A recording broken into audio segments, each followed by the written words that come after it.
আমি প্রচণ্ড নার্ভাস ছিলাম যে আমি যেদিনকে আর্যের মতো আমাকে ওরকম সিন করতে হবে বা বলতে হবে।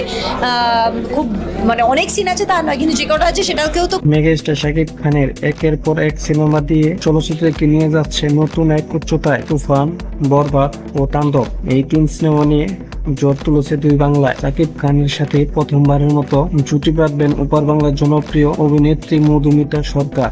গোপন সূত্রে জানা গেছে এই সিনেমাটি পরিচালনা করবেন মেহেদী হাসান হৃদয়। তবে মেহেদী হাসান হৃদয় বলেছেন এই সিনেমাটি হতে যাচ্ছে বাংলা বিগ বাজেটের সবচাইতে বড় অ্যাকশন সিনেমা। অভিনেত্রী মধুমিতা সরকার কি বলেছেন, শাকিব খানের সাথে সিনেমা করার সুযোগ পাবো সেটা সত্যি আমার ভাগ্যের ব্যাপার। অপরদিকে মিমি চক্রবর্তী রেগে পুরোই আগুন। শাকিবকে জিজ্ঞেস করা উচিত যে আমার সাথে কাজ করার এক্সপিরিয়েন্স কেমন ওর সাথে। তাকে এই সিনেমাতে কেন নেওয়া হয়নি? মিমি চক্রবর্তী আরো বলেন, আমি মধুমিতা থেকে অনেক অভিজ্ঞ, আমাকে কেন নেওয়া হচ্ছে না। মিমি চক্রবর্তী আরো বলেন, আমাকে এই সিনেমায় না নেওয়া হলে আমি বাংলা সিনেমাকে বয়কট করব। তো ভিউয়ার্স, আজকের ভিডিওটি এই পর্যন্তই। ভিডিওটি ভালো লাগলে একটি লাইক এবং সাবস্ক্রাইব করে দিন পরবর্তী ভিডিওর আপডেট পেতে।